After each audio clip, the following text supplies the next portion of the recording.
ಮಹಾರಾಷ್ಟ್ರದ ಅತ್ಯಂತ ಪ್ರಭಾವಿ ರಾಜಕಾರಣಿ, ಸುದೀರ್ಘ ಅವಧಿಗೆ ಉಪಮುಖ್ಯಮಂತ್ರಿಯಾಗಿ ದಾಖಲೆ ಬರೆದಿದ್ದ ನಾಯಕ, ದೇಶದ ರಾಜಕಾರಣದಲ್ಲೂ ತಮ್ಮದೇ ಆದ ಛಾಪು ಮೂಡಿಸಿದ್ದ ದಾದಾ ಅಜಿತ್ ಪವಾರ್ ತಮ್ಮ ನೆಚ್ಚಿನ ಸ್ವಕ್ಷೇತ್ರ ಬಾರಾಮತಿಯಲ್ಲೇ ಬಾಳಪಯಣ ಮುಗಿಸಿದ್ದಾರೆ. ಚುನಾವಣಾ ಪ್ರಚಾರಕ್ಕೆ ಮುಂಬೈನಿಂದ ಬಾರಾಮತಿಗೆ ತೆರಳುತ್ತಿದ್ದ ವೇಳೆ ಲ್ಯಾಂಡಿಂಗ್ ವೇಳೆ ತಾಂತ್ರಿಕ ದೋಷ ಉಂಟಾಗಿ ಲಘು ವಿಮಾನ ಅಪಘಾತವಾಗಿ ಅಜಿತ್ ಪವಾರ್ ದುರಂತ ಅಂತ್ಯ ಕಂಡಿದ್ದಾರೆ. ಇಷ್ಟಕ್ಕೂ ಯಾರೇ ಅಜಿತ್ ಪವಾರ್, ಅವರ ರಾಜಕೀಯ ಸಾಧನೆ ಹಿನ್ನೆಲೆ ಏನು ಅನ್ನೋದನ್ನ ನೋಡೋಣ ಬನ್ನಿ.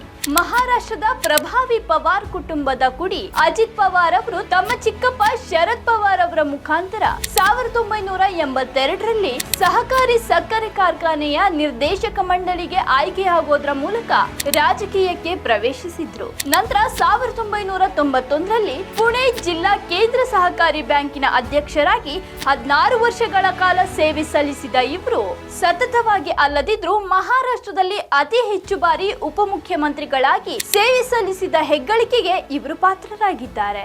ಶರದ್ ಪವಾರ್ ಅವರ ಮುಖಾಂತರ ರಾಜಕೀಯಕ್ಕೆ ಪ್ರವೇಶಿಸಿದ್ರು. ಅವರ ಯೋಚನೆ ವಿವೇಚನೆಗಳು ಸಂಪೂರ್ಣವಾಗಿ ವಿಭಿನ್ನವಾಗಿದ್ವು.